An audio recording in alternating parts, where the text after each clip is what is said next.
Muchísimas gracias por estar aquí. Muy buenas tardes. Vamos a hablar un poquito de qué hemos aprendido de la evidencia, no en qué nos han dicho los laboratorios que funciona o cuál es el ente que nos conviene, sino qué es lo que ha demostrado la evidencia científica gracias a nuestro líder en esto, que es el doctor Joaquín Fernández de España, que nos ha ido invitando a diferentes países a tratar de demostrar con evidencia científica cada uno de los pasos que hacemos. Entonces, no tengo ningún interés financiero y creo que esto yo le llamo los mandamientos, porque creo que es muy importante tener mucho cuidado en que tenemos que elegir basados en la evidencia. Si ustedes se fijan, me gusta esta pintura porque parecería que hay un señor aquí adelante y vemos la cara de un señor y realmente hay un árbol, una niña sentada y unas casas allá atrás. Entonces, no nos dejemos engañar, hay que fijarnos bien qué es lo que estamos eligiendo.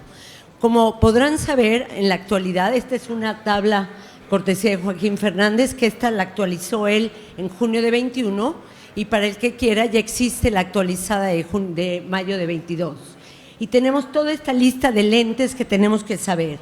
Tenemos dentro de los lentes bifocales y dentro de los lentes trifocales esta cantidad, 12 trifocales, 12 bifocales, tenemos 16 lentes EDOF y tenemos 5 lentes que son monofocales. ¿Qué es lo importante de estos lentes? Que aquí ya le estamos comentando la última novedad, que son el Vivity y Eyhance, que les llaman a uno monofocal EDOF y a otro le llaman multifocal especial.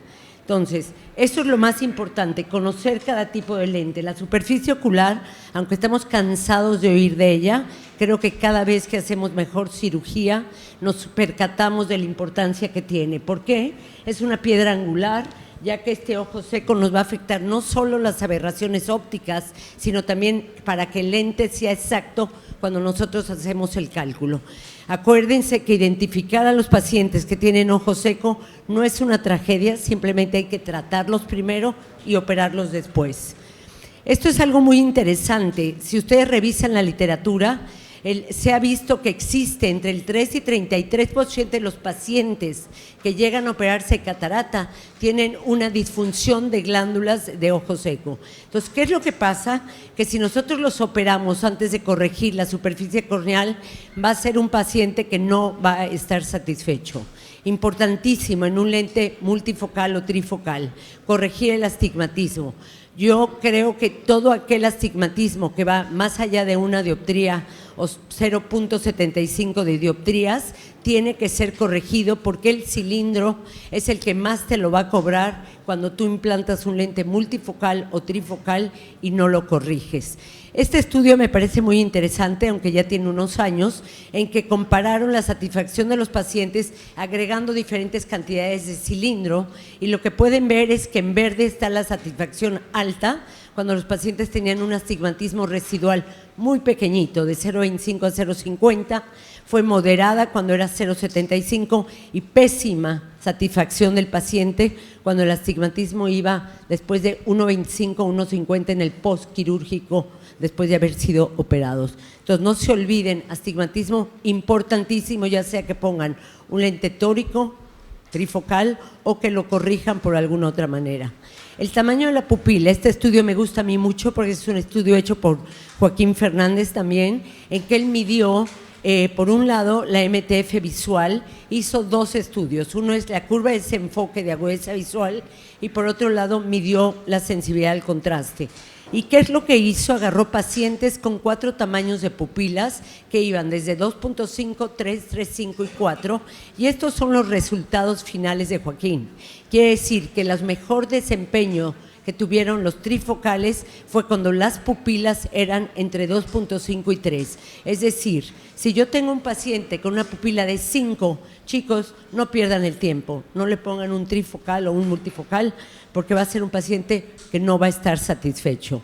El tamaño pupilar no solo afecta en eso, también afecta en que aumente el glare hasta en un 18%. Fíjense, este estudio primero se hizo con monofocales, con pupilas que tenían dilatación farmacológica hasta 5.4 milímetros, y luego lo hicieron abajo con multifocales, y vemos cómo aumentan las disfotopsias de manera muy importante, hasta 14.5, y eran pupilas grandes, en situaciones escotópicas, mesópicas, altas y bajas. Entonces, ¿qué tenemos que tener cuidado? Nosotros tenemos un paciente ideal, el lente ideal, pero no respetamos la pupila. ¿A qué me refiero con esto? Metemos ganchos, metemos expansores, jalamos, estrechamos la pupila. ¿Y qué es lo que pasa en el postquirúrgico? Que tenemos pupilas atónicas y muchas de ellas lastimadas, como pueden ver las fracturas del esfínter. Esto ya está publicado.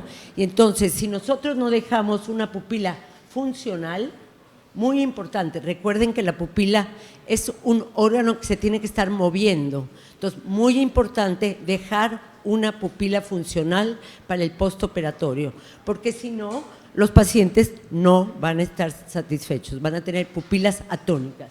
Algo muy importante es recordar que con la edad, y esto está publicado, aquí tienen la referencia, la miosis senil es algo que sucede, queramos o no, todos.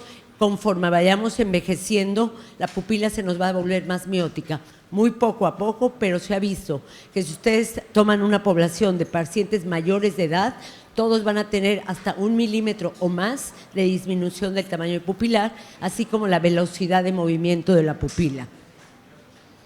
Muy importante, ¿qué tenemos en el mercado? Pues muchísimo tipo de correcciones. Las intermedias, pongo modelos, etcétera, porque hay tantos que no darían varias diapositivas para ponerlas. Pero lo importante aquí es conocer que las correcciones intermedias más o menos van en este rango, las cercanas aquí, y también las tecnologías son diferentes. Tenemos tecnologías EDOF, que los productores les llaman Echelets. Yo les he preguntado 25 veces qué es un Echelet, nadie te puede explicar qué es un Echelet, pero así es. Y por otro lado tenemos esta nueva tecnología que tiene el lente Liberty, que es el que estamos hablando, que es el EPS, y ahora les voy a explicar. ¿Qué es la ventaja de este lente? Es que nos va a crear un foco continuo y que no nos va a alterar la satisfacción o la calidad visual, incluso nos va a dar una buena visión de cerca. Aquí les explico un poco lo que es el EPS, o el cambio de fase elevada. Fíjense muy bien, lo que hace el laboratorio es elevan la fase difractiva del área central de la óptica, logrando lo que se llama una interferencia constructiva. Tenemos por un lado la constructiva y por otro lado la destructiva. Entonces, con esta interferencia constructiva, a diferencia de un bifocal que se cae completamente en la curva de desenfoque, cuando tenemos una interferencia constructiva,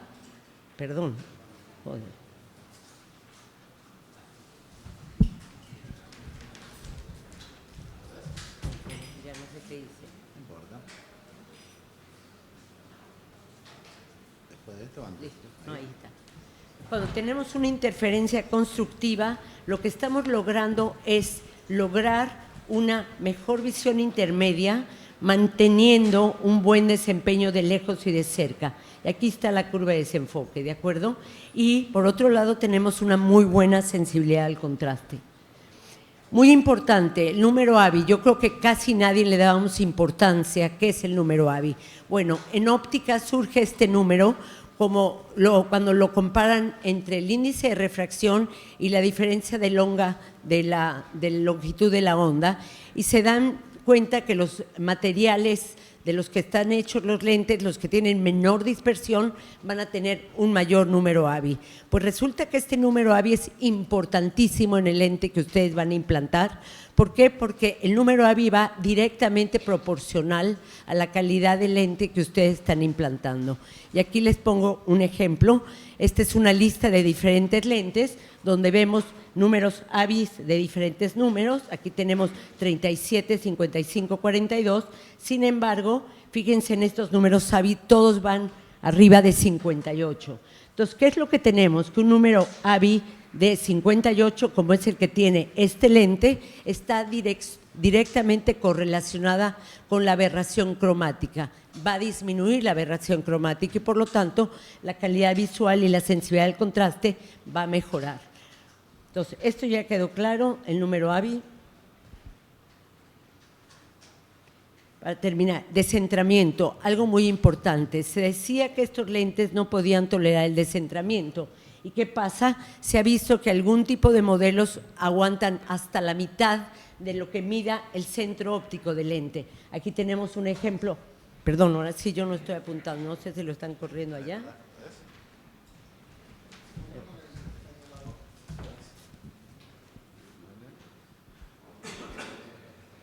Ahí está. Lo importante es que se creía que el ángulo capa era de gran importancia y hoy en día el ángulo capa está desmistificado. Se ha visto que lo importante hoy en día es el ángulo alfa. ¿Qué es el ángulo alfa? Ya lo verán en la plática que se da mañana en la mañana de los 12 mandamientos. El ángulo alfa es el importante porque ese es pupilo independiente y eso lo hace completamente diferente al ángulo capa. Efectos secundarios, chicos, no siempre tener un paciente con 20/20 quiere decir que tenemos a un paciente contento. Sabemos que la agudeza visual y la satisfacción del paciente no siempre van de la mano. ¿Por qué? Porque hay pacientes que están viendo 20/20, pero tienen toda una serie de quejas, de disfotopsias, como las que están viendo ustedes ahí. ¿Y qué es lo que pasa con todo esto? Pues que entre más anillos tiene el lente que ustedes están implantando, más problemas de dispersión de la luz van a tener. Entonces aquí tenemos este lente, que es el lente que les estoy presentando, que únicamente tiene 7 anillos a diferencia de 10, 12, 15 anillos y por lo tanto sabemos que por cada anillo hay mayor dispersión de luz y por lo tanto mayor número de disfotopsias, así de fácil. Entonces hay que tener cuidado en cuántos anillos tiene porque está relacionado por la dispersión que causa en los pacientes, en los síntomas postquirúrgicos de los pacientes. Para acabar un poco, les platico, este estudio yo lo llevé a cabo hace unos meses en el Hospital para Evitar la Ceguera en México. Operé a 60 pacientes en donde se les puso un implante bilateral. Tenemos que tener evidencia científica para poderles transmitir a ustedes cuál había sido nuestra experiencia y aquí se las traigo. Les pusimos implante bilateral, les tomamos visión lejana, intermedia y cercana al 1 y 3 meses y lo más importante es que les tomamos curvas de desenfoque y curvas de sensibilidad al contraste y también les medimos con cuestionarios la satisfacción a los pacientes. Los resultados es esto que pueden ver aquí. Vemos la agudeza visual preoperatoria, posoperatoria al mes y posoperatoria a los 3 meses y vemos cómo realmente los resultados fueron muy adecuados. Este es un ejemplo de una curva de desenfoque. Creo que hoy en día no podemos hablar de un lente intraocular si no hablamos de la curva de desenfoque del lente para ver realmente cuál es el comportamiento del lente. Y aquí ven tanto la de la sensibilidad al contraste como de la agudeza visual. Entonces, ¿de qué se trata este lente? Uno más en el mercado. Yo no tengo ningún interés comercial, simplemente tengo experiencia con él y creo que es un lente que vale la pena que conozcan. Es un lente multifocal, difractivo esférico, que tiene bordes cuadrados. Es la única compañía que tiene patentado los bordes cuadrados a 360 grados de lente. Y tienen una áptica doble, como podrán ver allá. Las ápticas son de doble ida y venida y esto hace que el centramiento sea más adecuado y yo les recomiendo dejarlos verticales, dejar las ápticas a las 12 y a las 6 y esto ayuda mucho y recordarles que además del filtro están hechos de un copolímero de acrílico hidrofílico hidrofóbico y con un número AVI muy alto. Y acordarse qué es lo que logramos con estos pacientes, pues que todos ellos eliminaran anteojos y quedaran satisfechos, que era lo que se les habría propuesto, independencia de anteojos. Aquí les muestro un poquito este video de cómo viene el lente, viene en este estuche que pueden ver ustedes acá, viene con agua, se saca el lente, ya existe precargado, aunque no ha llegado a México, no sé a Colombia, pero a México no ha llegado, y hay que montarlo como montamos durante años los lentes de la compañía Zeiss, simplemente poner poco viscoelástico y asegurarnos que el lente entra al cartucho y van a ver que el desdoblamiento del lente a mí me recuerda mucho al lente IQ. que no tiene nada de malo mencionar otros lentes. Ese desdoblamiento lento, tranquilo, que no es un trancazo el que le da a la bolsa del lente. Entonces, como verán, el lente entra, se desenvuelve y todo va bien. Como conclusiones, chicos, tenemos una nueva tecnología que nos da la oportunidad de tener buenos resultados visuales. Tiene una gran ventaja, que tienen su propio calculador y que cada 2 o 3 meses se están optimizando las constantes. Si alguien sabe lo que es eso, bueno, es muy importante, porque si no las actualizan o las optimizan, están poniendo lentes que a lo mejor para el día de hoy ya no es lo mismo que hace 6 meses. Por último, hemos logrado pacientes satisfechos y obviamente, como todo, hay que aumentar la cantidad de pacientes y ver los resultados a largo plazo. ¿Qué quisiera yo compartirles para llevar a casa? Lo siguiente, experiencias reales, chicos, hay que hablar a los pacientes la verdad, ¿sí? Hay que decirles que hay que prometerles que no se van a quedar con anteojos o sin anteojos, tiene estar pendientes del tamaño de la pupila, estar pendientes de cuánto astigmatismo tiene y muy importante, el error refractivo residual, si lo tienen, pues no se esperen mucho, hay que buscar otra opción.